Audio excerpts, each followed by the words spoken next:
নমস্কার বন্ধুরা, শর্মিলাস কিচেনে সবাইকে স্বাগত।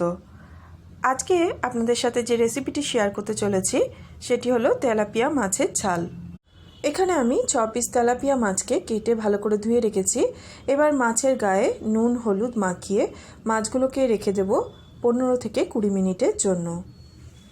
কড়াইতে গরম করে নিয়েছি 5 টেবিল স্পুন সর্ষের তেল। এর মধ্যে একে একে মাছগুলোকে দিয়ে এপিট ওপিট উল্টে পাল্টে মাছগুলোকে ভেজে তুলে নিতে হবে। সব মাছগুলোই আমার ভাজা হয়ে গেছে।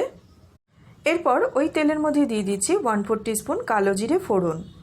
3টে মিডিয়াম সাইজের পেঁয়াজকে কুচি করে রেখেছিলাম। পেঁয়াজটাকে তেলের মধ্যে দিয়ে ভেজে নিতে হবে। পেঁয়াজটা যখন এরকম হালকা সোনালি রং ধরবে তখন এর মধ্যে দিচ্ছি একটা মিডিয়াম সাইজের টমেটো পেস্ট।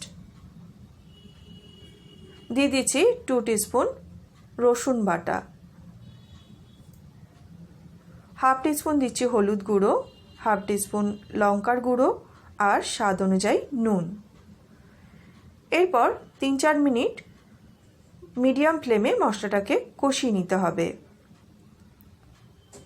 তারপর এর মধ্যে দিয়ে দিচ্ছি 1 টিস্পুন কালো সর্ষে বাটা। আরও 2 মিনিট মতন মশলাটাকে কষিয়ে নিতে হবে। এবার এর মধ্যে 1.5 কাপ মতন জল দিয়ে দিচ্ছি। ঝোলটা ফুটে উঠলে ভেজে রাখা মাছগুলোকে দিয়ে মিডিয়াম ফ্লেমে ঢাকা দিয়ে এটাকে রান্না করতে হবে আরও 5 মিনিট মতন।